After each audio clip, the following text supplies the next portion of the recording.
Previously on Unbalanced Encounters. June, you are standing on a sand dune, and you see an entrance into something beneath the dunes, jutting out from the sand. The floor bottoms out beneath you, and I need you to please make me a death saving throw. And all of a sudden, you are wrenched from the sands, and your mother says, "I need you to find me." The camera deadpans to Guard's book sitting on the table and just sits there for like 30 seconds. Oh shit, I forgot about the book. You find a notebook, another book, De Habitu Deorum, on the habits of gods, and a letter. Is this the excuse she gave? This is code, isn't it? Is this some kind of Sapphire Sister code? Oh boy, we must have triggered something. Isaac, jam the handle in that hole right there. If you're trying to be quiet while you're doing this, Listen, no. the ambient light of this room seems to react in a strange way. You see the little flash of light. Something magical is happening. Something is watching us. Fucking shut her up! Hurry up! We don't know how long they're gonna take. And I'm gonna flip my axe so I'm hitting him with the broadside of it. That's my boy. Get me out of this fucking hellhole, kill the other guy, say I did it. You can hide with us. That wasn't part of the plan. You son of a bitch.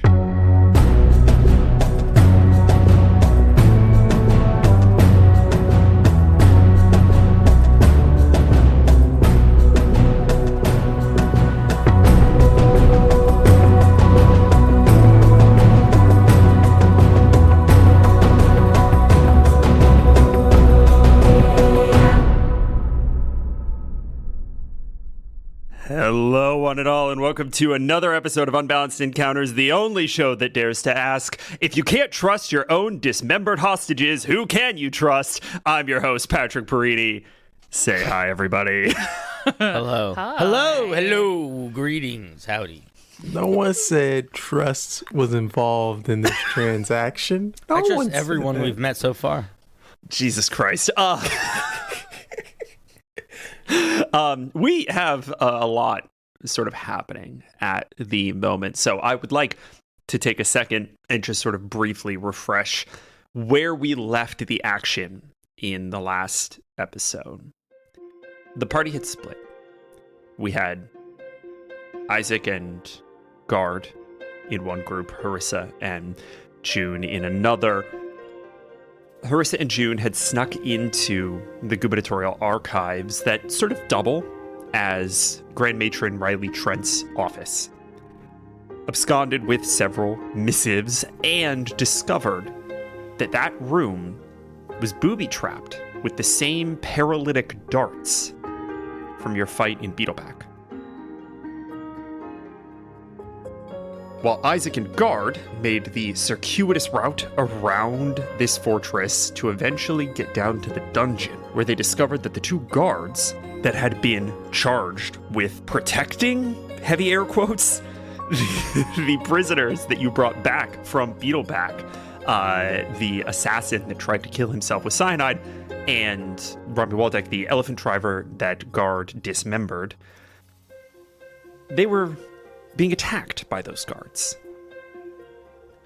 And you interrupted that attack. You killed both of those guards, freed Rami, and that's where we left the two of you. We're going to pick up a little bit later. And about the same time that Isaac and Guard are having that conversation with Rami, wrapping that up, we cut back to June and Harissa. The two of you have gathered up all of this information, a spare dart, the letter, the diary, and an old imperial text on the habits of gods, and have returned to your suite. And I think that, like, the two of you have put on a pot of tea, right? It is sort of the small hours of the morning, and you are in this relatively kind of safe, enclosed space. There's one entrance here. You've got your four sort of separate bedrooms that are windowless and very well protected. Sphinx is snoring loudly in Harissa's room. And the two of you have a quiet moment to reflect on everything that has happened in the past few days. I like to imagine the room is just like strewn. June has just dropped everything that is not just like her personal clothing. Like her bow staff is down, her pack is somewhere Just else. shedding bric-a-brac everywhere. Yeah, just fingers like combing through the short hair so it's sticking straight up. I think while June was doing this, Sappho was busying herself with making the tea, and she turns to June with a bit of a nostalgic smile and says, "You know, the last time we had tea together, it was when you invited me to your home for the first time. And I remember remarking on the curtains. They were nice curtains." Yeah, I'm pretty sure my mom probably picked those out. I'm glad we could do this again. I just hate that it's here. This is such a clusterfuck. Welcome to life, June. Unfortunately, nothing is easy, nothing goes how you would expect. Sometimes for the better, sometimes for the worse. I feel like I wasn't prepped for any of this. Like my folks didn't even try to... They just went and made their own decisions, and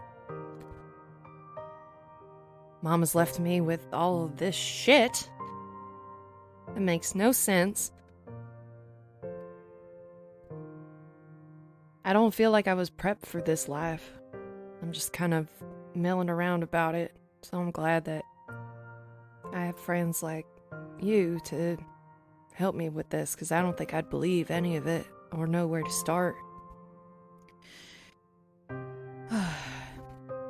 I agree with you with parents not really prepping you for the life you end up leading. I think they prep you for the life they want you to have.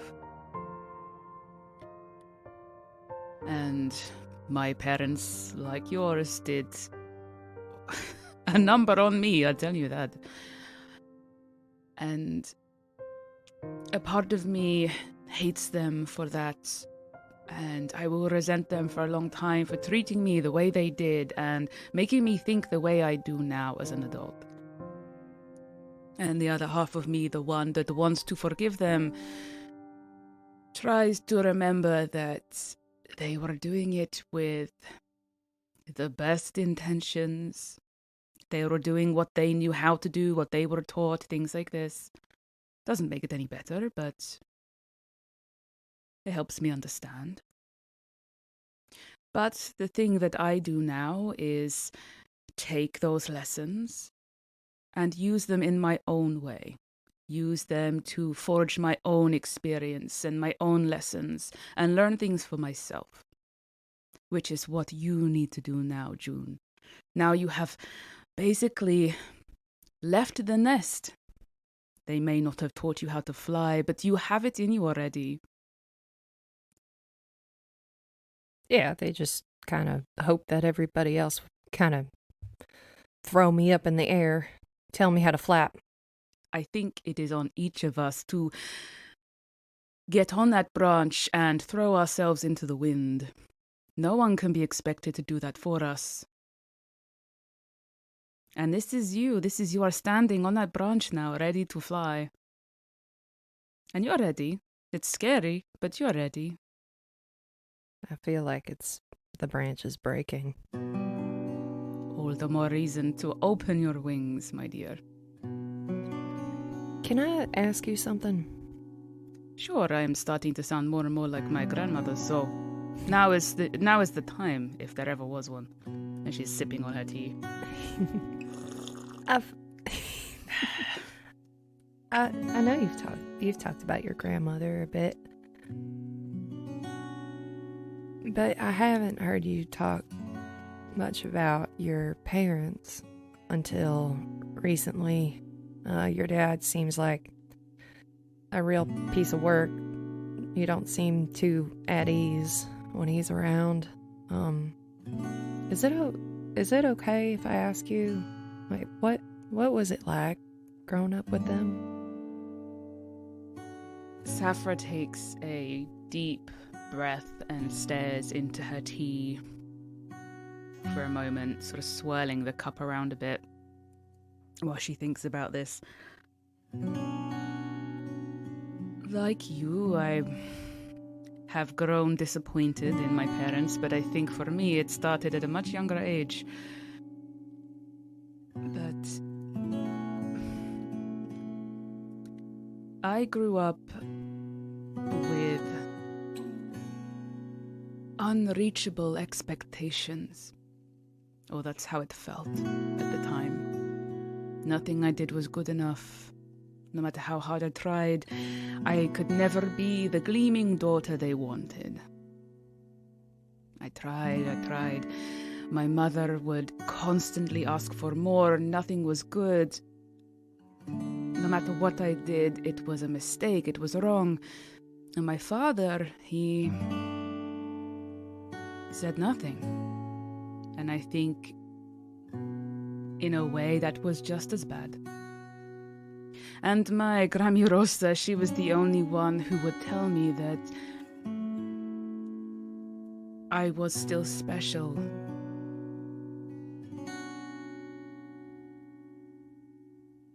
Even if I did make a mistake, you can learn from these things, and I am still special regardless of my flaws, and I am worthy.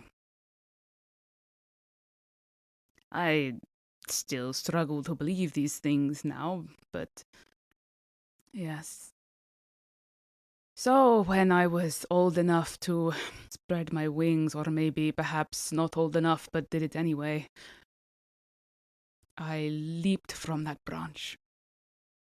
I fell a lot. The wind blew me into all sorts of walls and trees, and I feel like I am stronger now because of it. That sounds really tough and kind of lonely. I think it is as lonely as you want it to be. June, if you would like, you can roll me an insight check. Let's go. If you would like a copy of Saphra's self-help book, please head to the website. Unbalanced, patreon.com/unbalanced encounters coming soon. That's a 17. June, on a 17, I think that you are kind of staring into your mug of tea, and you catch a little reflection of light off of its surface, and you kind of glance up, and in that way that when you aren't suspecting it, sometimes you can catch a glimpse of bond. You see that the bonds that are tying Harissa to the world and to the people mentioned in her recollections are thin and wiry in a way that underscores your assertion. It does sound lonely, and while Harissa might not feel lonely, those connections are weaker than they might be for someone else. It really speaks to your character. Being able to pull through and, if we're still going with the flying metaphors, like, fly so high in your own path. June, let me ask you a question. Would you regret not trying?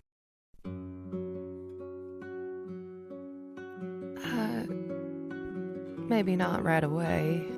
'Cause I think the first things I think of is, what am I trying for? My parents are gone. Well, hopefully we can find Mom, but that relationship with her doesn't feel real anymore. I've got you guys.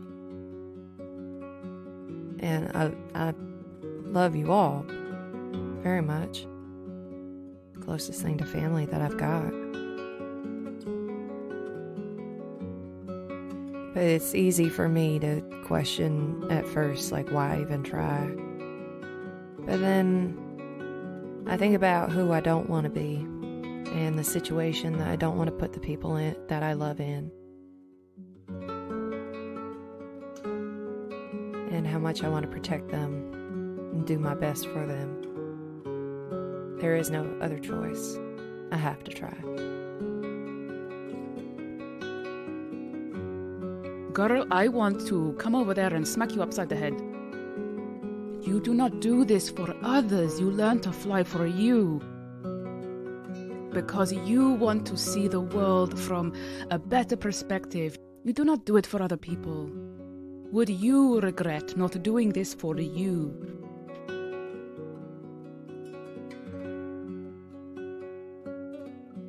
June, I think in this moment, there's just a little glimmer of a memory that we've actually seen before of you far too young, learning how to climb the tallest tree that you could find.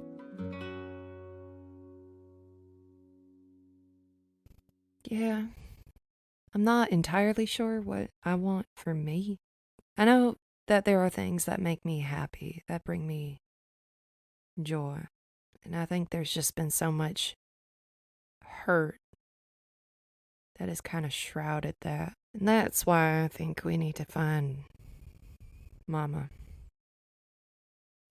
It's just too much coincidence that dream where I failed most of my death rolls and stuff that you've been there before.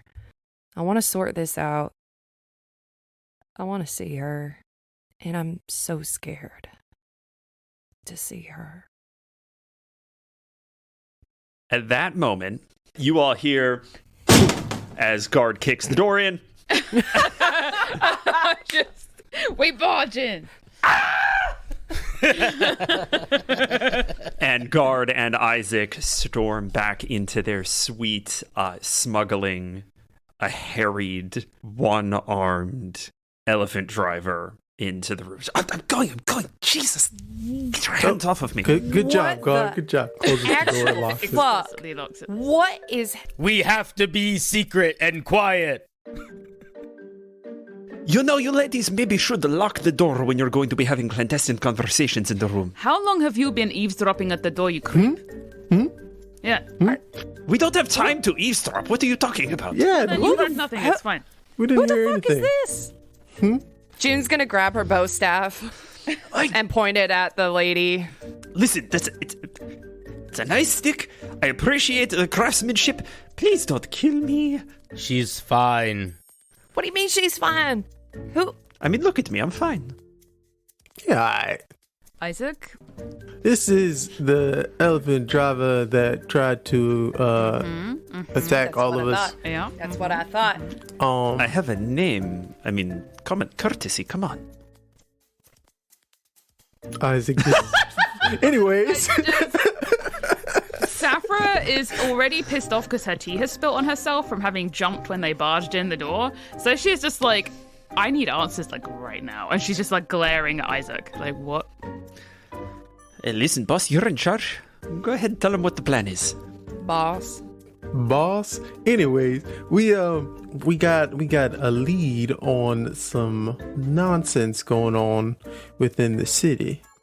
And our friend here said that they would be happy to assist us as long as we could get them out. You know, as much as I love these arrangements we've been given, maybe this isn't the best place to have this discussion. Really? Wow. I mean, we've been sitting here talking about a book that we stole, a diary that we stole, and a forged letter from Mama.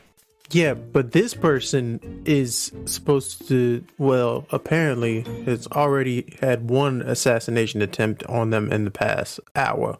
So maybe we shouldn't have them just, hanging out and where we rest. Yes, I'd prefer not to stay here for too terribly long. Shut up.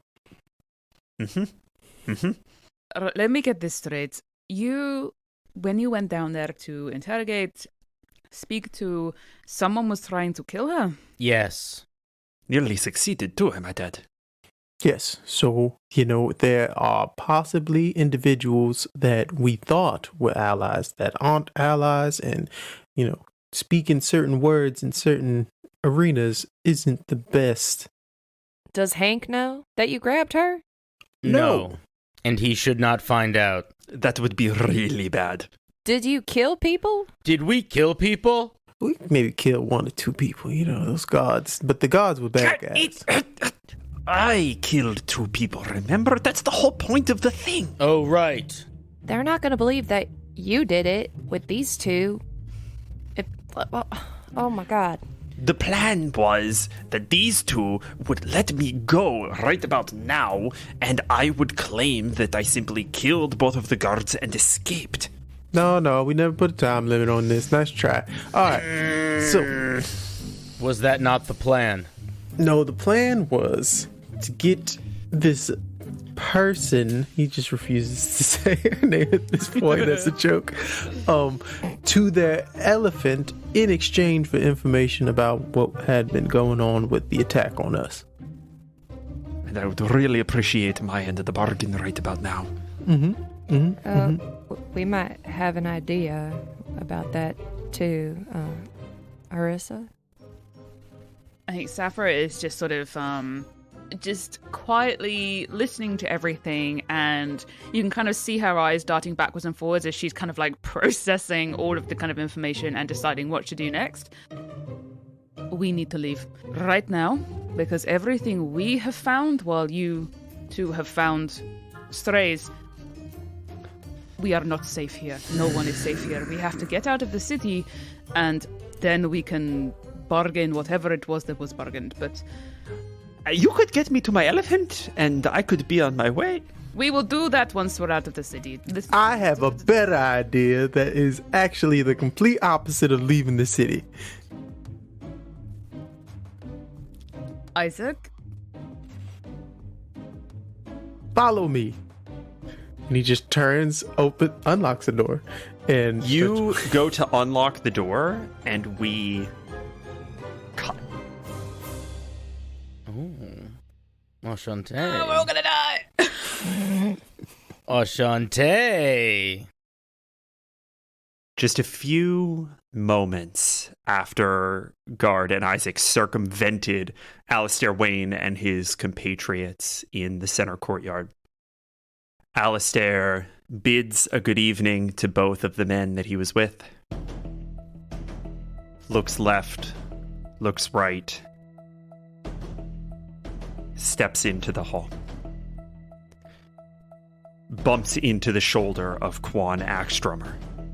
Quan, what are you still doing here? You need to leave, Quan. You need to get out of here right now. What do you mean? I had to stay late. I had some things I had to cross-reference. I had a report I had to leave for the Lord Governor. What's wrong? I got a bad feeling, Quan. If you would be so kind, I will escort you to the nearest secure exit. Don't do it, Quan! Don't do it! Run away! Stranger danger! And we see the two of them walk down an extraordinarily long hallway, and toward the end, Alistair looks over his shoulder, looks back at Quan, takes out a royal dagger. No, don't do this. Jams it into the wall. A panel slides back. Fucking hell, Pat. Quan kind of looks at him askance, and Alistair says, "These tunnels lead out to the old Colosseum. They'll be able to get you safely home from there. I would go. I would go now." Summit sus. I don't like it. Don't like it. I don't like none of this. Alistair, it's fucking sus. We see Everything Quan fucking sus. slip past into this hallway, choosing on a moment to trust this man. And the panel slides shut behind him, and the dagger pops out, resheathed it quickly, and he turns around into the chests of the men that he was with in the courtyard. Agra wardens about to be deployed. Allegedly. Midnight stroll there, Alistair. I was simply checking up on some security matters. Do you gentlemen need something? Yeah, as a matter of fact, we do. We need you. And it kind of pokes his chest. Alistair takes a step back, reaches for the glaive on his back, and blood-red vines burst out of his wrist, wrapping themselves around his forearm and yanking it into his shoulder, where it begins to tie it against him. Oh, shit. And the two men circle around to behind him, and they kind of kick his knees out from under him, and he drops to the ground. And we see someone step out of the shadows. A tall man, olive-skinned, shaved head, a little beard and mustache very neatly trimmed with just the hint of gray. He is wearing mahogany splint mail underneath blood red vestments. And he is sort of clutching at his gloves. No. Alistair, you're such a chore. I do hate to get my hands dirty. You shouldn't have done it, you know. All you had to do was play along. And he takes one gloved hand and kind of crushes it into a fist, and the blood-red vines tighten around Alistair's throat and chest. Ugh, you are all always destined to lose this war. It was foolish of you to go against the whims of the Empressar. But hey, I'm feeling generous. What do you say I give you one last chance? What's that? Can't say it sounds like a yes. What a shame. And he snaps. And the vines constrict to the point where he starts to turn blue. And we see this man turn around, and we follow him down the hallway.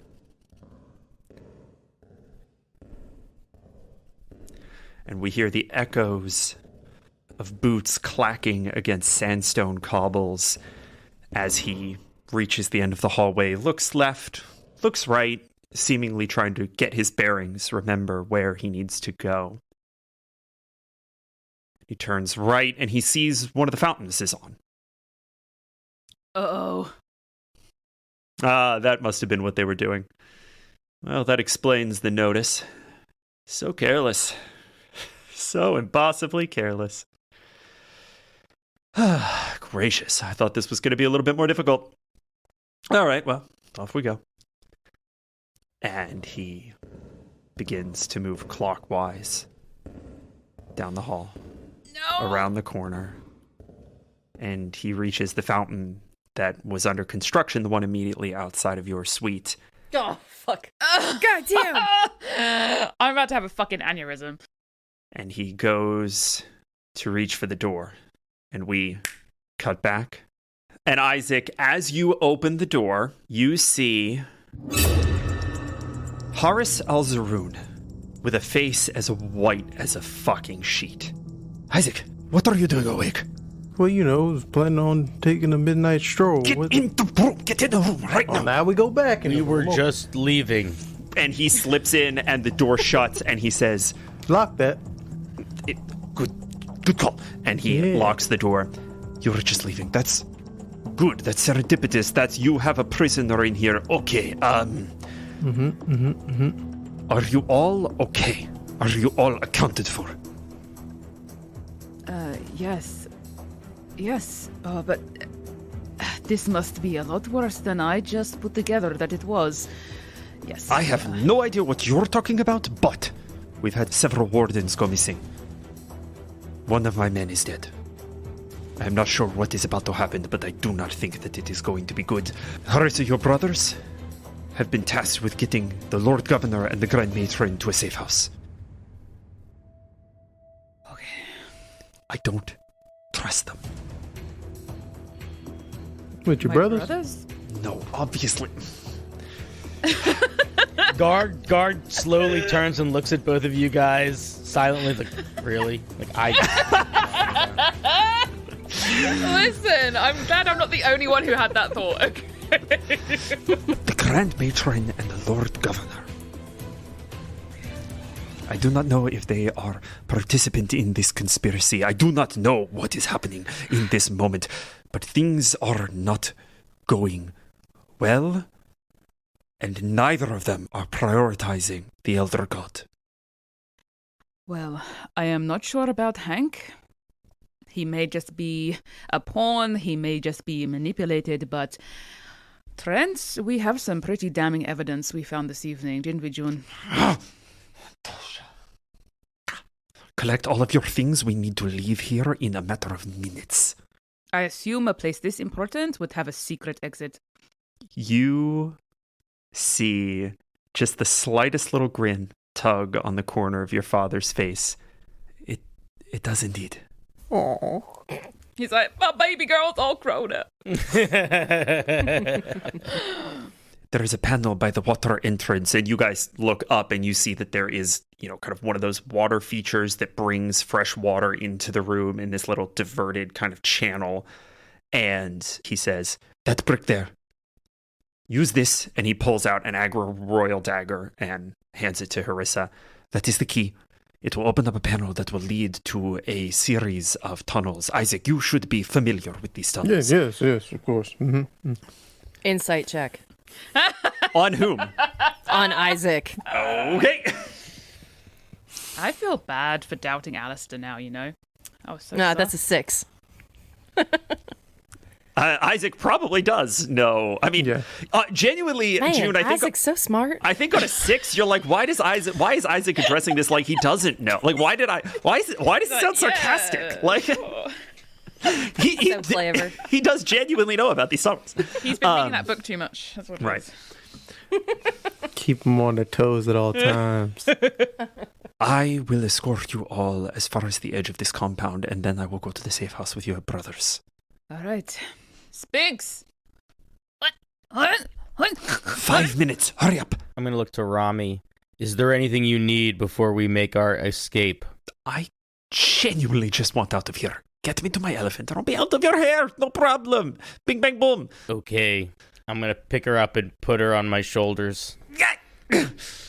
Okay, I suppose this might be a little bit faster than trying to keep up. I am, at this point, pretty severely malnourished. They haven't really fed me in several days. All right. We get it. You've had a tough time. All right. Yeah, and if they capture you, who's to say that you won't? No, correction. You're gonna snitch on all of us. So you come with us. That's a fair point. Okay.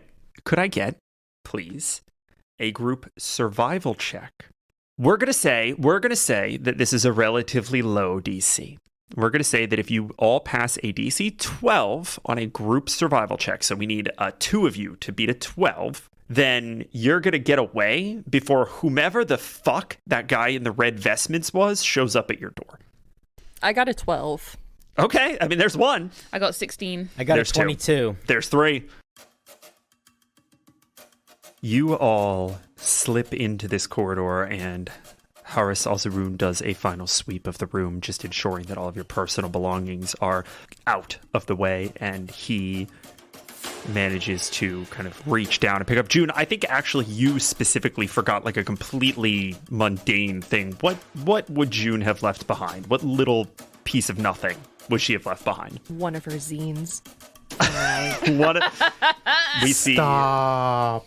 Harris reach down, pick up a little Justice for the Moss zine, Oh my god.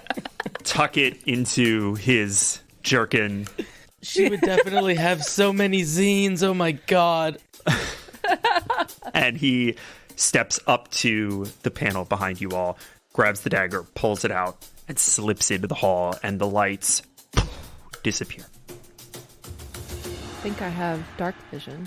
I think you do. And I also think that you guys are just generally going to be able to, like, make your way down this hallway. Like, Harris is there. You guys are going to be okay. But I think there is a question about where you all are going. These tunnels connect to several major points of the city, and you can use them to get to where they're holding the elephants. You could use them to get to old armories. You could use them to get to the former Colosseum that has been sort of dismantled and turned into refugee housing and support. You could use them to get actually outside of town, or at least just. And from any of those places inside of town, you could then also get elsewhere. I mean, Isaac knows this town relatively well, right? Like, there are lots of places where you could hide out. It's up to y'all. Where do you want to go? Is Isaac leading the way?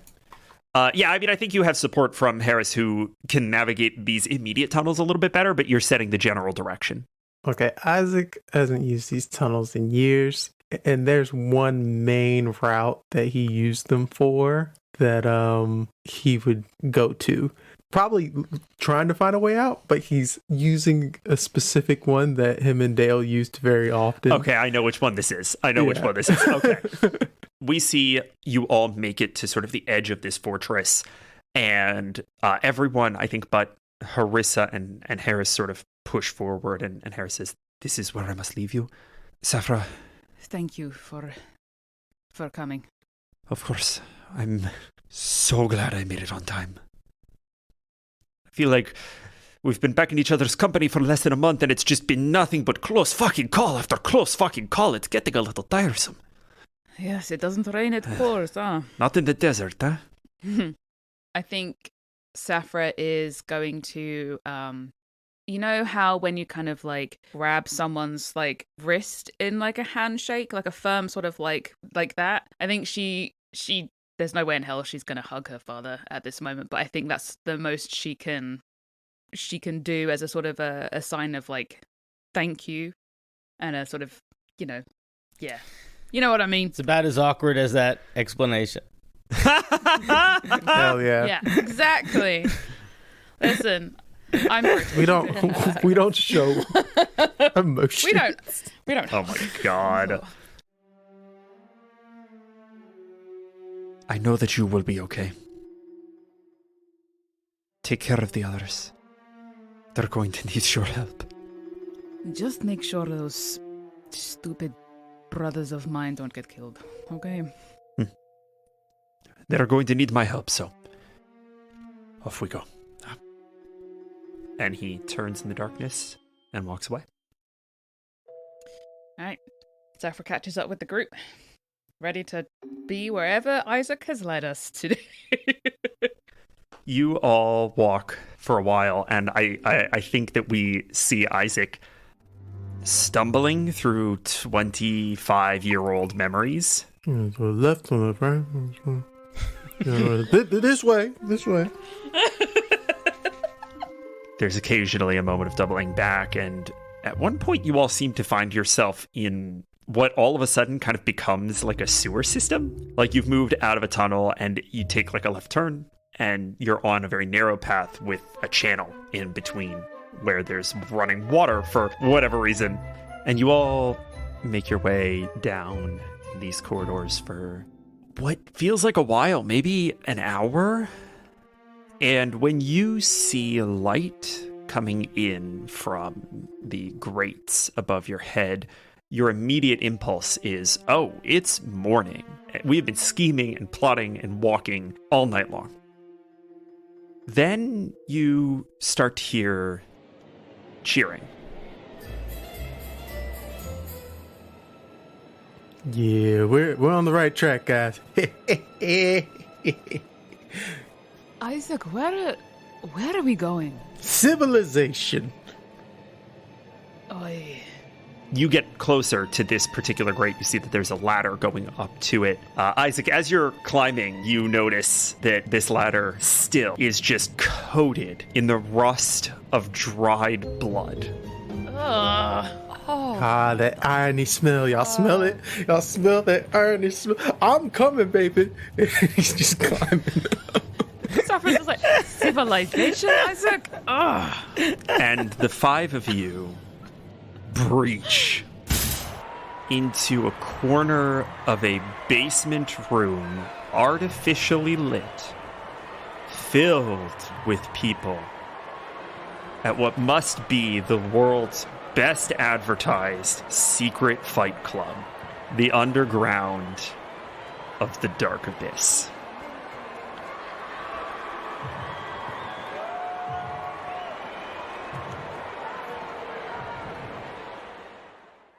Hi everyone, it's Patrick, your GM, your best friend, and I need everyone to stop emailing me, telling me how irresponsible Isaac is being in dragging the party to his favorite sporting event while they're being chased by assassins.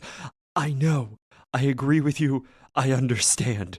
He is uncontrollable, he is a force beyond nature, and there's nothing I can do about it. Please, stop emailing me. We're going to figure out how all of this plays out in just a second, but I have a few very important announcements for all of you. Number one, and you are probably well aware of this already if you listen to the show even a little bit, but we have started putting out bonus arcs on our Patreon. The first one is a horror 3-episode short campaign featuring our good friend T.W. Clausen and GM'd by our very own Cinderblock Sally. It is surreal, it is ethereal, it is eldritch, it's synthy, it's gritty, it's phenomenal. It is available on our Patreon now. If you haven't been a patron yet, you can go to patreon.com/unbalanced-encounters, start a 7-day free trial, and get all 3 episodes and binge them right away. We've also just released the trailer for our second bonus arc, Old Folks' Tome. That one was GM'd by me, and it is a folktale exploring the origins of reincarnation within the world of Astilla, starring one of our most talented friends, Hunter Thompson, better known on TikTok, YouTube, and anywhere that puppet videos are made as one half of Genasi Qua. The first episode is going to be going up for patrons only on August 11th, with the following 2 episodes coming out every other week until all 3 have been released. And last, Emily and T.W. Clausen have started an interview show over on our YouTube channel. That's youtube.com/unbalanced-encounters. It's called Random Encounters, and it is an interview format. Half the episode interviews the creator, half the episode interviews one of their characters from their home game, their actual play, their work of fiction. The whole thing is animated by Emily Graymore, and it is unbelievably good. The first episode is out now on our YouTube, where the 2 of them interviewed Nick Plaisance. Nick, long-term friend of the show, one of our first guests on the bonus arc, The Hateful Fate, delightful in innumerable ways, including his podcast, Delightful Dungeon Diving. So yeah, there's a lot happening, both in the show, not in the show. Go listen to things, go to our Patreon, go get the bonus arcs, go to our YouTube, subscribe, get all of this bonus content. And now that you're aware of all of that, I'm going to get back to my job, making sure that the party doesn't absolutely kill themselves. Or at least making sure that it's funny when they do. All right, bye.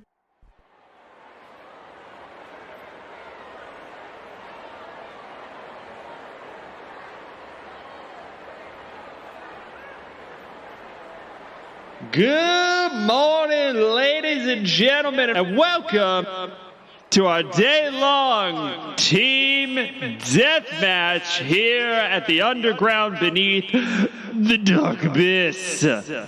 We are pleased to have such a raucous crowd out here tonight. Please remember that if you are interested in participating in this team deathmatch, all you've got to do is head back to the locker rooms and ask for George. He'll hook you right up. We're going to be starting our first fight here in the next 20 minutes, so find your seat and get ready. It's about to pop off, y'all. And you all make your way into the crowd. Now we're in a safe environment, y'all.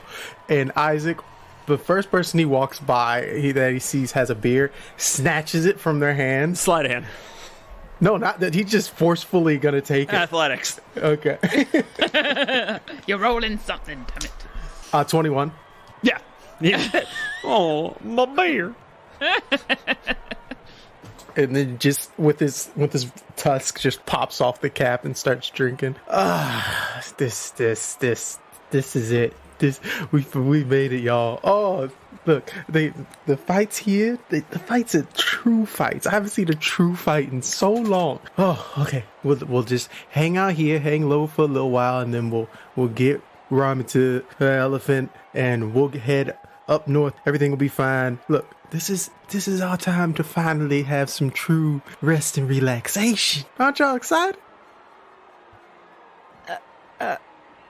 Everyone's just like, oh, what? I don't know if this is a good idea. We are actively being I am actively being pursued by the Lord Governor. The rest of you are apparently dodging some kinds of assassins. I get trying to blend into a crowd, but you don't think they're going to just fucking follow? There's a tunnel connecting the buildings. You don't think they're going to follow us? Well, yeah, sure, they could follow us into a pile of people who are already to throw hands at any moment whatsoever. Somebody throws a punch at June, just like randomly. June, does a 13 break your armor class? No. You dodge out of the way. And you see that it's just this, like, extraordinarily drunk Goliath man. And he's like, oh, sorry about that. Punch him. What? Punch him, June. No, listen, I'm very sorry. I thought you were my cousin. He owes me $1. Punch him. Is he pointing at her? Yeah, he's pointing at you. She'll take her finger and point it at his finger and then keep pushing and pushing and pushing him back. Go ahead and roll me an athletics check if you'd be so kind. He just falls over. You're trying to beat a 5. Cool, it's a 10. And he, like, falls back into the crowd, and the rest of the crowd, like, just heaves him back to his feet, and you all mill past him. Ladies and gentlemen, our fight's going to be beginning in 5 minutes. Find your seats, everybody. Arm yourselves with projectiles. We could throw things? Yes, I see it in your eyes, June. Yes, she's sold. She's sold on the enjoyment of this. So we're going to be here for a while. Just until, we figure out specifically what's going on, what we're doing, and what direction we're going. Under the cover of chaos, we'll figure out everything we need to do. All right, so if we're staying here for a little bit, Isaac, you should know. Just a little while. Oh, we don't live here now? Okay. Sarcasm? Really, June?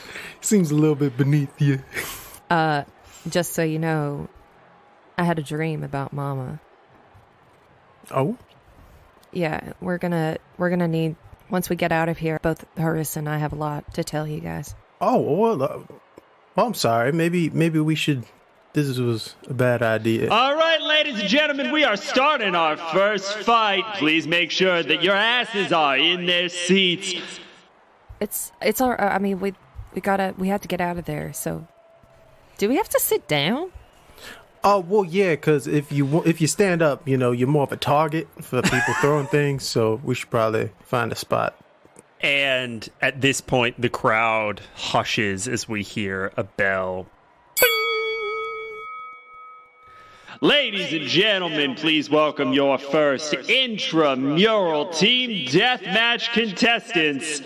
In this corner, the 8th Street Scrappers. And you all see 4 just like wiry kind of guys come out and into this corner. They're wearing sort of tattered cloth, kind of coverings. They've got really short knives. One of them has just like a plank of wood. Does it have a nail in the end? Oh, absolutely. 100%. 100%. And you hear like a laugh kind of ripple through the crowd. You generally get the sense that this is not one of the best teams in this league. And the crowd, again, they kind of laugh through this introduction. And then you see 3 older men, probably kind of around Isaac's age, sort of late middle age, and a lot of them look pretty toned. They're all carrying quarterstaffs, right? Similar to June's. And then the 4th person walks out behind them, and they have kind of a bandana tied around their head, and they have a shield on their back that is held in place by 2 wooden helping hands that are strapped to their chests. And introducing some newcomers, folks. We got new blood in the ring. Please welcome the Wizards and Oz. Shut up. I was waiting for you to say Oz, and I was like, do not. Yeah, there it is. What in the underworld is going on? The bell rings. One of the wizards, quote, from Oz's team, jams their quarterstaff into the ground. Oz puts a foot on it. They flip Oz up and over, and Oz wings the shield down at the front scrapper, and it just, like, sinks into his chest. You hear a visceral crunch, and he goes down onto the ground, coughing up blood. Ooh. Is that Oz? It looks like them. We broke Oz. We did this. This is our fault. My actions really do have consequences. I just imagine Spinks sitting in his chair, like, just speaking to the random person next to him. Just like, You know, they gave Saffra a tattoo. You should see it, it's badass. Oh, yeah, really? You think they give me a tattoo? If they survive, of course. Hey, you gonna finish that? You gonna finish No, that? you want to... Is Margarita's my 8th one? You up one? Oh, thanks. fucking Marks. Oh my god. I would like Spinks, as he chugs this marg, to please roll me a Constitution saving throw. Drunk lizard, drunk lizard, drunk lizard, drunk lizard. 19 for Spinks. He's okay. He can hold his liquor, I guess. He's been sneaking enough cocktails now to... That's true. That's canon. I forgot that was canon. Isaac leans over to Guard, and he finishes the beer that he stole, and he places it in Guard's one hand. All right, when I tell you, you're gonna throw that at whoever you want. Guard is going to look at you with the seriousness of the ages and give a deep nod and begin hunting for targets amongst the crowd. You all just see Oz has the helping hands above their head, and they're just carrying one of the scrappers around in the helping hands, just like, ah! Get him up! And the crowd is losing their fucking minds. Seeing Oz lift one of the scrappers up, Guard is going to take that as the moment, and he's going to try to huck the mug at the scrapper that Oz is holding in the air. And he's aiming for right between the eyes. Yeah, please roll me a ranged weapon attack, if you would be so kind. 23. Oh god. Jesus. Right between this guy's eyes, you see a little bit of blood, and he just very quickly loses consciousness. Oz spins around to sort of see where it came from. Are you all trying not to be seen or trying to be seen? Well, I feel like if Guard is sitting in a chair, he's still maybe a foot and a half taller than Still everyone else. seen. Yeah. Because he's pretty much just torso and head anyway. Yeah. Okay. June's got a sign that says "Go Oz" and like a foam Already finger. painted it. Yeah. Isaac's pointing at Guard. And Guard is waving. Oz is like visibly crushed, just like, oh, for fuck's sake. Okay. All right, well, and one of the scrappers, like, dive tackles them, and Oz just gets into, like, a boxing match on the ground, and then knocks the guy off and stands back up. Okay, I guess we're doing this now. Fantastic. Can I get a perception check from everyone? 23. 8. 15. 25. On a 23 and a 25, you both see from over toward where you emerged from the sewers, not in that exact spot, but in that general direction, you both see a couple of Agra wardens. And Guard, you recognize them as the ones that are about to be deployed. If Guard has time and sees this, he is going to grab Isaac by the shoulder and slam down as hard as he can. There are wardens here. Nope. Well, everyone, I know this was a wonderful field trip, and we all enjoyed this experience together. We got to get the hell out of here. Where's June? Go Oz! All right, I'm making the perception check with advantage. Shit. The higher roll is a 13. June, what's your stealth modifier? +3.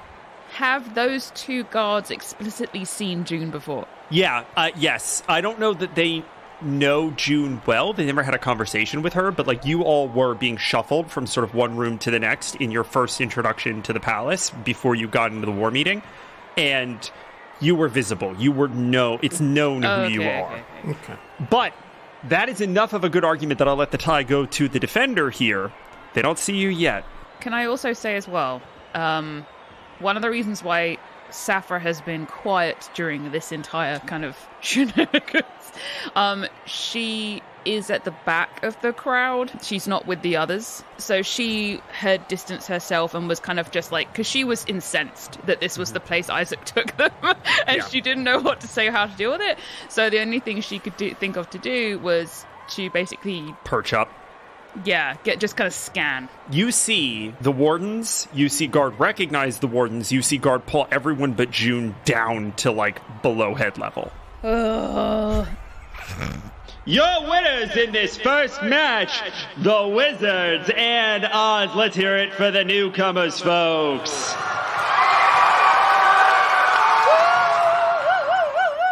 Please make sure that you get another beer. Get those mugs and glasses ready. We're going to be going to the next round here in just a few minutes.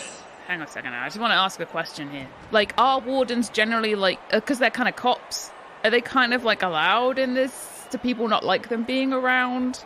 I would say that Isaac and Dale, that they are not supposed to be using those routes to get here, and this would definitely be a secret like getaway. So not in uniform. It was exactly what I was thinking. This was a place that you guys snuck out to, not a place that, like, because you don't want the cops around. Yeah.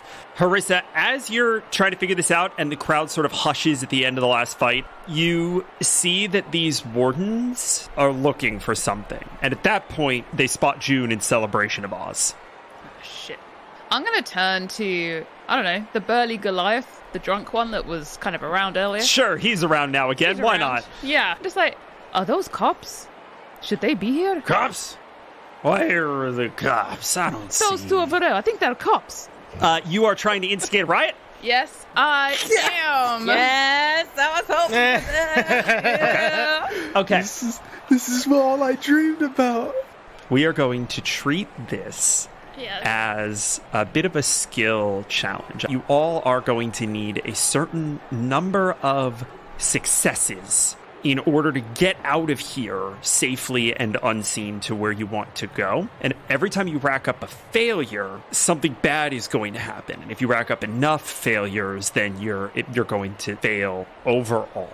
We are effectively going to do a best 5 out of 7 here. So we need 5 successes. Ooh. If you get 3 failures, that's the ball game. Harissa, right out of the gate, this sounds like a persuasion check to me. I will give it to you at advantage because no cops allowed. It's probably going to be, I'm going to say a DC 15. Okay. 15 exactly. Yes. I got, like, because I put the -1, I was like, It's 16. Yes. Cops! Hey, Jen, there's cops here. We gotta let somebody know. We gotta tell George or something. And you see a bunch of people start moving in that direction, and the information waves ahead of them a little bit. You can see people are. What? And all of a sudden, these wardens have people kind of turning to and on them as they take a bit of a step back. And guard, I'll say you notice that interaction. You notice that all of a sudden the crowd kind of turns on them. The rest of you have a little bit of time to pull this off and get out, but it looks like you're okay for the moment. I could go next. I would like to use athletics. While we're sort of sitting on the ground, I spot the wardens squaring off with some people. I would like to pick up one of the chairs, and I would like to sort of catapult it across the room and try to hit one of the wardens with it in such a way that it seems like it was thrown from the crowd. I'm going to say you're still pretty far away from these wardens, so I'm going to say that this is a DC 18. If you break a 25, you're going to knock one of these wardens to the floor. All right, here we go. Guard is going to sort of lean over, grab the chair that somebody was sitting in, and just kind of overhead. Whoop! And that is a natural 20 for a 27. Yes. Oh my God! Let's go! There is a tiny moment when Guard picks up the chair. Guard grabs the chair, and everything just goes quiet. And for a second, the blank, pallid of his stone face, there's just this little flicker as you can see somewhere inside his animalistic mind is doing a little bit of quick calculations, some ancient knowledge that is lost to time, A beautiful some sort of mind arithmetic moment. from some earlier Guardian iteration that he no longer has access to, but still is somewhere inside that metamorphic core. And I love it. boom, he's gonna launch the like a discus. He's gonna launch the chair and beam one of the wardens in the head.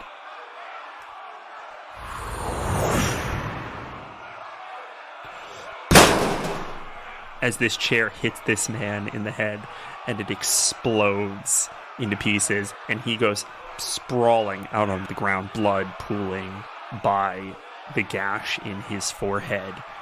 He is unconscious for the moment, and the crowd starts freaking the fuck out. However, the other warden looks down, looks up, sees Guard, and says, "Boss, it's the automaton!" So you've been spotted, but that was incredibly fucking good. You have straight up a man down, which is very powerful here. Do I see them now? Oh god, everyone sees this now. The whole room focuses in, and you actually hear the announcer go, Oh, ladies and gentlemen, it looks like we got a floor fight. Now, this ain't exactly sanctioned, per se, but you know what we say here at the Dark Abyss. All pig is good meat, baby. They ain't lying. They ain't lying. They ain't lying. I'm going to, as Guard through the chair, I'm going to grab Rami and say, "Oh, those pigs. They took my friend's arm. Surely we can't let them just go around doing things like this. Make way, make way." Okay, go ahead and roll me a deception check, if you would be so kind. We are going to say that you are simply asking people to move out of your way. It's going to be DC 15. You only have to roll a 9 to hit this. And I did not. That's an 11. You start moving through the crowd, and the crowd kind of collapses in, turns you around and says, "Nah, man, they're that way, the pigs are that way, come on, let's go get them." That is the first failure. The crowd has trapped you in a big ring that is not, they're not going to let you out the back way, right? You are going to have to go through the wardens to get out of here now. Out the front door. Out the front door. That's our first failure. We still need 3 successes.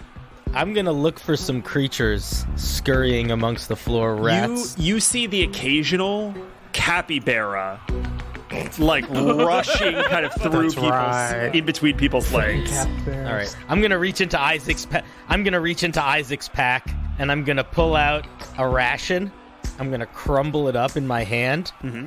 Mama's biscuits. And I'm gonna throw it, scatter it across the ground to try to create an insurgence of capybaras running around, causing more chaos that we can take advantage of. We want one of those capybara swarms. That's like we had in that. the best thing I've ever heard. Anyway. Could I make an animal handling check? Yes, you can. Amazing. This is going to be, I'm going to say this is a bit of a long shot, but I'm also not going to, you're not doing it at disadvantage or anything. You're just, you're not sure whether or not there will be more capybara where these few come from. So this is going to be a DC 20 Jesus, all right. animal handling check. I accept. What's your modifier? +4. You got to get a 16 or higher. All right, I can do that. Easy. Oh, no, dang. 16. You see that some capybara do descend on these crumbs, and some of the patrons of the Dark Abyss are like, "Oh, God!" And they move out of the way a little bit, but you do not get the wave that you are hoping for. And as a matter of fact, it kind of unifies and pushes people together a little bit closer, making it even harder to get out the back way. So that is a fully closed exit option. 2 out of the 3 possible failures. At this point, does anyone have a passive perception above 15? Yes. Harissa, from up where you are, kind of at the back of the rafters, you see a man kind of up as far as you, pushing through the crowd. They don't seem to see him. The crowd doesn't see him? They just keep moving around him. Are they wearing red? Red vestments. Oh, disgusting! Alright, okay. I mean, obviously, I as a player know this is bad news bears. Harissa has an inkling this is bad news bears. So, we're going to go to June, because June has a thing to do. I'm going to pull out my balsam bolt, and she's going to lean over to the group and say, all right, we're going out the front. That seemed to be the only way. Okay. I want to take a shot at the guy the guard that's still up and try to restrain him. And I'm going to use the restraining resin. Yeah, I'm going to give you advantage on this check because of the crowd. So go ahead and make, just an attack with advantage. So that's a 14. I'm sorry, June. Their AC is 15. Fuck! The bolt into the ground, and he focuses in your direction and takes a person in front of him, lifts him, and swings into the crowd to knock a few people down, and then just shoulder charges in. That is our third failure. And Harissa, I need you to make me a perception check. 23. Oh, fuck me, that's real good. This man is going to be rolling stealth. For this roll, he gets a plus 12. Plus 12? He has disadvantage on this roll. He cast Pass Without a Trace on himself. Disadvantage number on the lower die was a 4. Plus 12 is 16. On a 23, Harissa, you see him pull his hand around his head, and a red shimmering mist whips up around him, and you lose definition of his outline, but you do not lose him as he takes 2 massive steps forward, vanishes, and then reappears about 6 feet in front of you. In front of me? He's coming towards me? I thought he was going towards the others. Holy shit. All right. And I need everyone to please roll me initiative.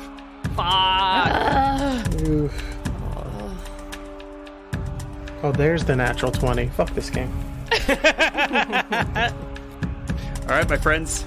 Isaac, you are up first in the initiative order. Oh, God. I'm usually last. Yeah. You have just seen one of the wardens push their way into the crowd. That is all that you are focused on, because that is the direction of the exit. What do you do? We're going to do a Channel Divinity Nature's Wrath. Isaac, in this chaos, is just going to reach into the air and just pull at the air, and the roots will attempt to pull down at this individual to keep them and restrain them at where they are. DC 14. That's a 12. These vines reach up around his ankles and calves and just pin him in place. What the fuck? Quick, everyone! Beat him while he's down! And then we're gonna try to run. Go ahead and give me a persuasion check at advantage, please. That's a 16. The crowd turns on this man and starts to dogpile in. It is the crowd's turn. I'm just gonna roll a little check. All paladins are bad.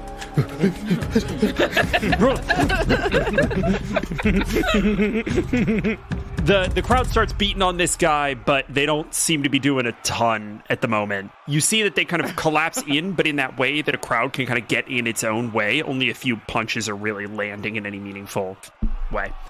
Harissa? Yes, I'm scared. I need a saving throw. Just another episode of Patrick trying to kill his wife. Classic D&D. Harissa, you see this man kind of notice that you have seen him. Oh, goodness. All right, I suppose you can see me. Well, that's inconvenient. You goddamn Tanine. All right, we'll do this the hard way. It's a racist. And he Wow. kind of grinds his fist, and you feel the veins in your arm about to burst. I need you to make me a wisdom saving throw. Oh my god. A 13? That beat the DC by 1. Oh my god. You feel your arm slam down to your side, and the veins pulse and throb and pound, and then you wrench yourself free of this spell, and he goes, "Ugh, please don't make me get out the mace."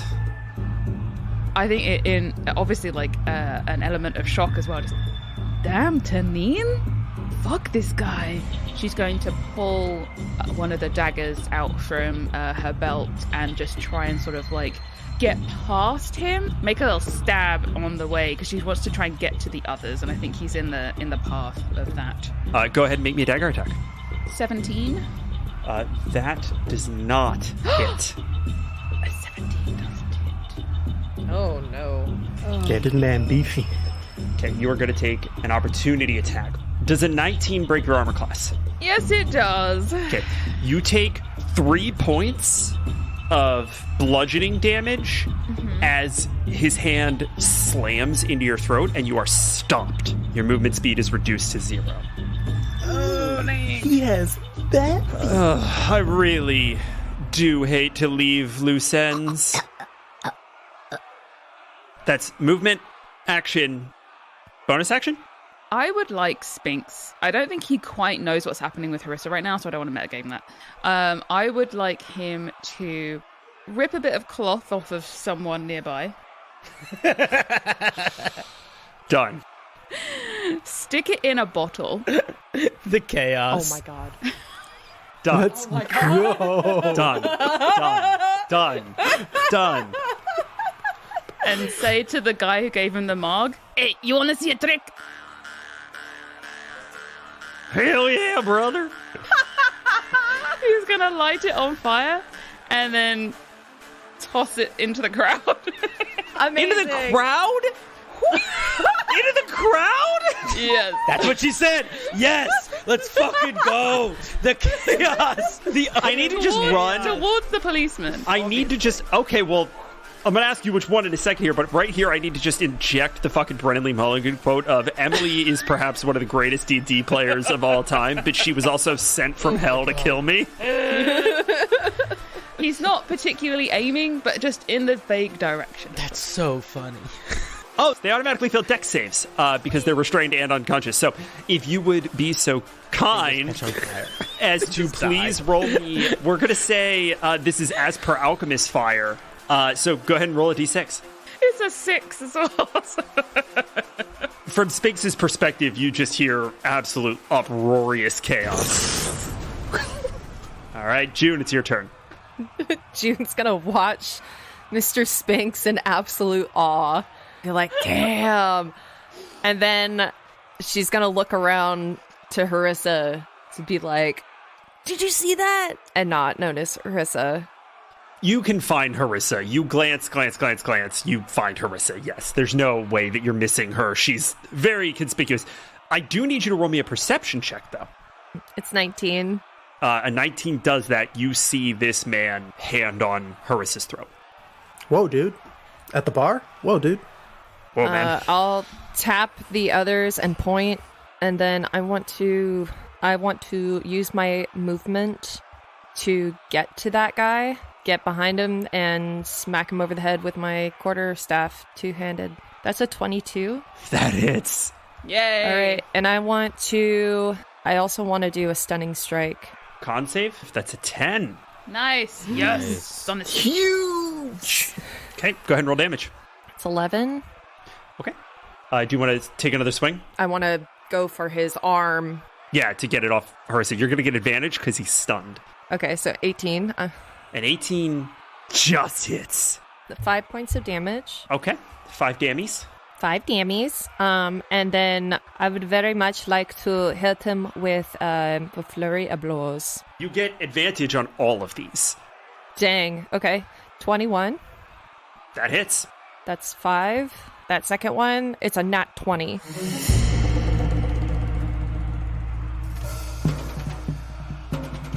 That's a crit. Go ahead and roll double damage dice. Okay, so that's 11. 11. Cool. Great. And I want to extract aspects if possible. You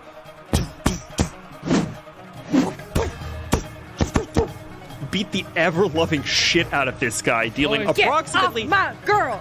half his health in one round. Amazing. And you see the bonds that tie this man to the world, the wireframe that makes up his being. As you focus in, concentrate your righteous anger into intention, caution, awareness. You see your breath moving through you into the world, that pulse into him and down and out. Extract aspects, I believe, gives you all of its damage vulnerabilities, damage resistances, damage immunities, and condition immunities. And at least an episode worth of backstory, right? So that's also in there? You learn that this individual has no damage immunities or resistances. Has one condition immunity in that he is immune to being frightened. And you see something else. The wireframes that make up the vast majority of the creatures that you interact with are the energy moving through them. It's a decidedly inorganic shape. It is one that is made up of intention and awareness and connection. It's geometrical more than it is brachial. But every now and then, as you watch a little pulse of light shimmer through this man's wireframe, you see that it is underlaid with a mesh of mycelia-like roots. And I think that's June's turn. I think so. Yeah, I mean, fair. That was a good ass turn. Yeah, dang. We are there, baby. We got our monk. We're doing it. Yes. Okay, stunning strike. Guard. Do I see all of this happening? Yeah. Everyone's Okay. sees June's like, bah, bah, bah, bah, bah, bah. Guard is going to all in one movement slowly get to his feet, march right through the crowd, taking out his axe as he's marching through the crowd, picking up momentum as he runs through the room, and then he's going to rage as he is running, and then swing his axe down onto this jabroni. I'm going to ask you for an athletics check. This is going to be relatively low DC, and you are going to make it at advantage for raging, but you need to break 12 to not have this be difficult terrain. 27. I trample people as I march through. Like 3 dead, 8 injured. They're not good, guys. We're good. Everything's good. Guard, go ahead and make this attack at advantage, please. 17. That misses. 18. Just. 10 plus 6 plus 2. 18 damage as I swing down at him with my axe, it crackling with Demoiselle's energy. Guard, you see him in this stunned and kind of dazed space, sort of wavering back and forth, his knees kind of giving way, covered in bruises. He kind of slurs a little bit as he looks up at your encroaching axe and says, I do not want to get blood on this outfit. And he grabs the blade of your axe with his gloved hand, and you see that it pulses and throbs. The visual that I want here is very much the arm from Princess Mononoke that is demonically pushing back against this axe. And you see that this takes a huge amount of effort from him. He is taking damage doing this, but he is holding your axe in place. And then as your swing follows through, he lets it slam into the ground. You did all of that damage, but you did not leave a mark on him. That's movement bonus and action from Guard. I believe that's going to be your turn. This is so much more tedious than I was hoping it was going to be. Fine. And he vanishes. Is anyone still watching the restrained Guard? Sphinx, probably. Isaac. Spinks and Isaac can roll me a perception check. Oh shit. I'm rolling some good perception tonight. 15. Okay. That's good for Isaac. Spinks only got a 7, so he can't see through all the legs, I guess. Our short king. Isaac, you see this guard stand abruptly as if being wrenched up, kick off the vines that are binding him to the ground, and throw himself backwards into the crowd as if being dragged, and then vanish. And with that, we're going to end initiative.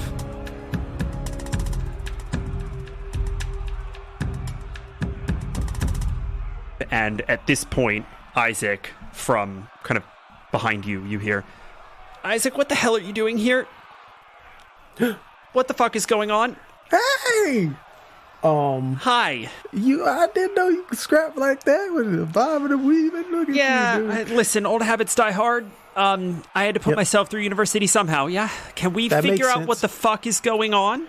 Okay, to respect the boundaries that you made earlier, Oz, I'm not going to tell you a damn thing, and I'm going to wish you the best of success for yourself. Okay, well, y'all should maybe get the fuck out of here, because this is going to break pretty badly.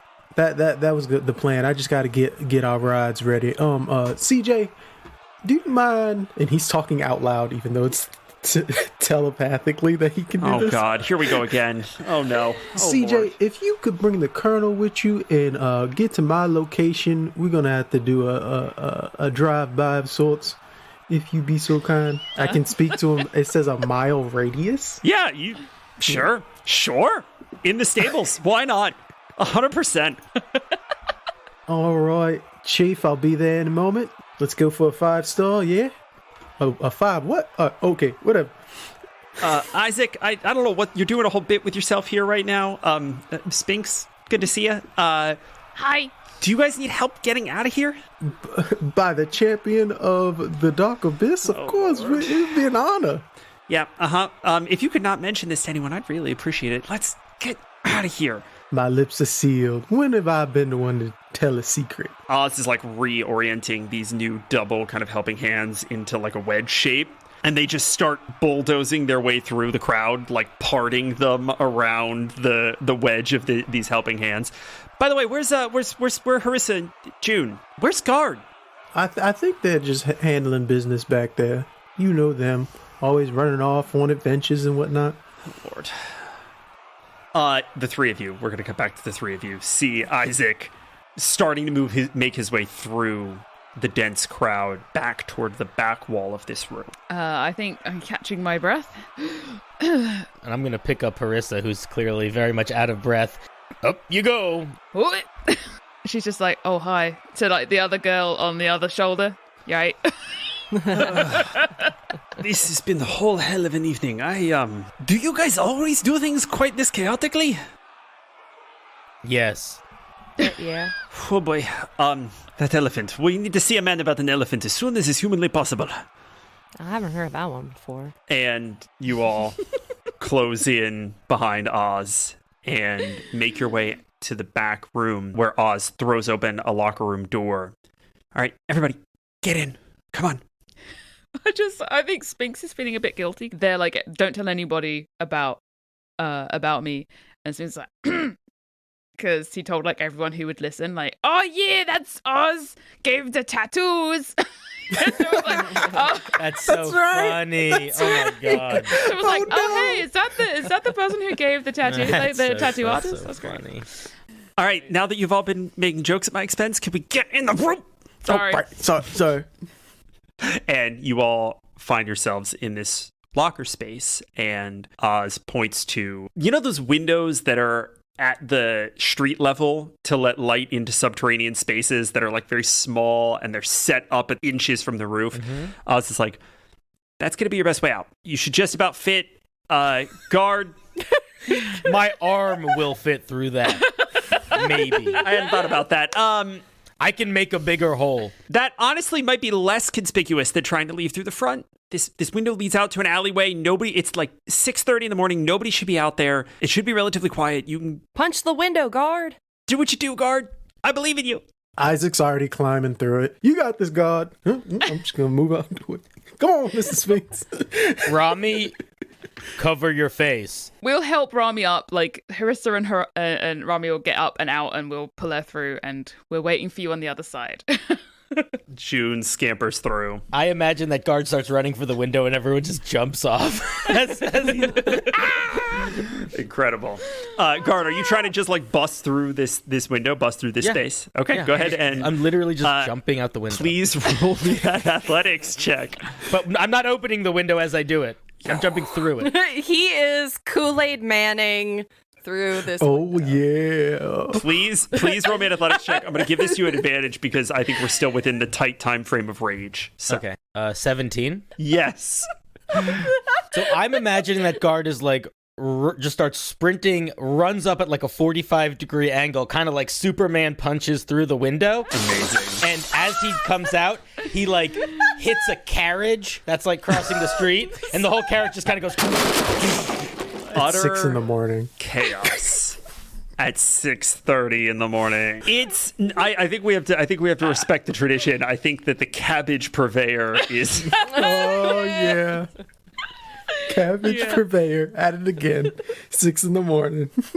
You all find yourselves in an absolutely chaotic scene on this street. You know that you are being pursued by wardens. You know that you are being pursued by some spooky fucking man in red vestments who seemed to be able to just vanish out of combat when things weren't going his way. You assume that someone is going to take issue with this absolutely demolished fucking carriage at some point when the cabbage purveyor regains consciousness. Just out cold. I love it.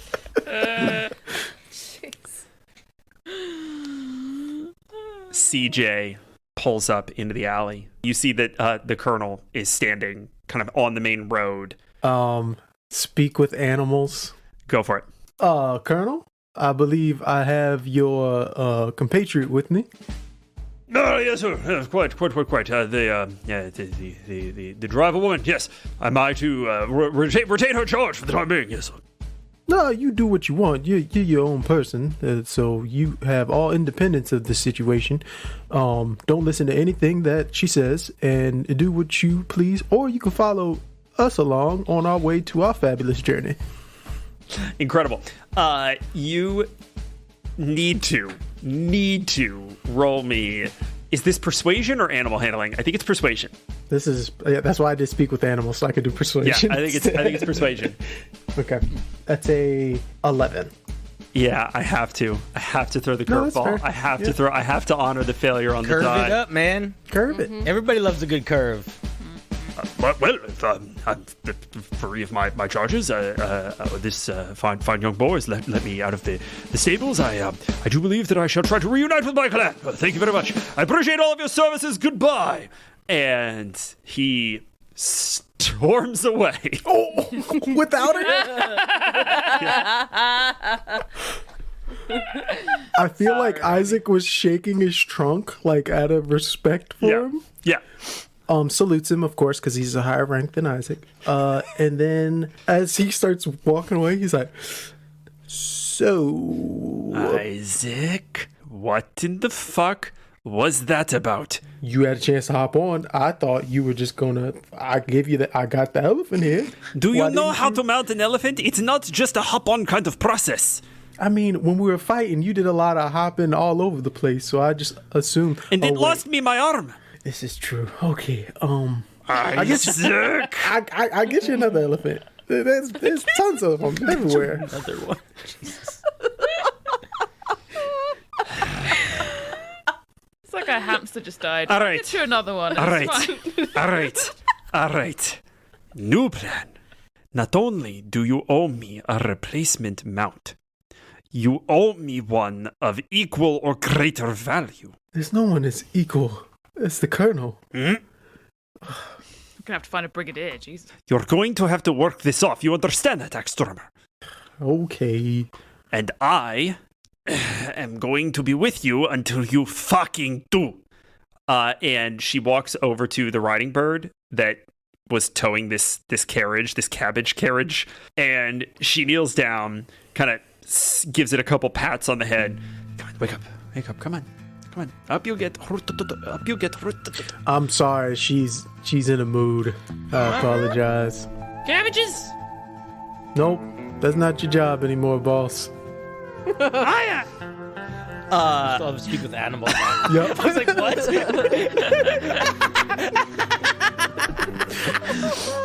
what? 10 minutes.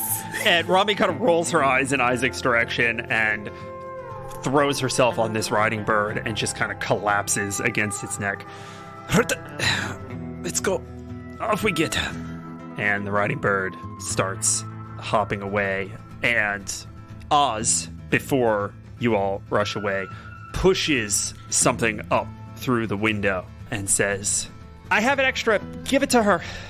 And it is one of those helping hands locked into a shield. Cool. To a shield, cool. Oz, you're one of a kind. Yeah, so I'm learning. And Rami kind of reaches down with her good arm. Oh, this is pretty cool, huh? Look at the fucking craftsmanship on this. Very talented, yes. We'll consider this a down payment. Yes. Straps herself in with this buckler kind of defending her chest and says, all right, where to? Isaac turns to his captain. Well, looks like we are off to hunt some mothers, huh? That's a weird turn of phrase. Well, listen, this is not the weirdest thing I've ever said, nor will it be the weirdest thing I've ever said. Let's go. Into the desert. Into the desert. All right, well, I hope you all have provided yourself with some mounts. It seems like ex-drummer and I are taken care of. What are you talking about? And Isaac's trying to get like him, June, Mr. Sphinx, and Saffron on just CJ at the same. Y'all don't want to. We don't want to do it. Someone can ride on my shoulders. Oh, me, please. I want to. Fuck yeah. I'm tired of being short. I imagine Sphinx like curls up on the very top of Guard's head, and it almost makes it look like there's like a crown. Like his head in the middle, his little furrows like coming out. Almost like a crown with a little like bow in the middle, but it's just Sphinx's face. Fucking fanciest turban you've ever seen. God damn. And we see the camera pan out as your crew makes its way to the desert, and we hear Rami say, does anyone actually know where we're going specifically? Well, I had a dream.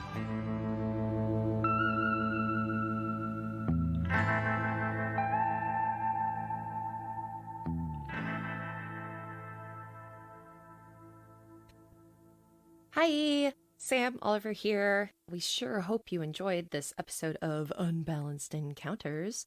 It sure was fun and in no way emotionally traumatizing. Shout out to our new patrons, Neo Patel, Sue, Sean Armand, and Vector169. And of course, a big thank you to our rally defenders, Darksteel Panda, Darlene Wallace, Elderberry, GamerTube HD, Katie Kirby, and Lord Dreamer. Thank you so much for your support. We love you. And remember, trees are super fucking cool. Okay, bye.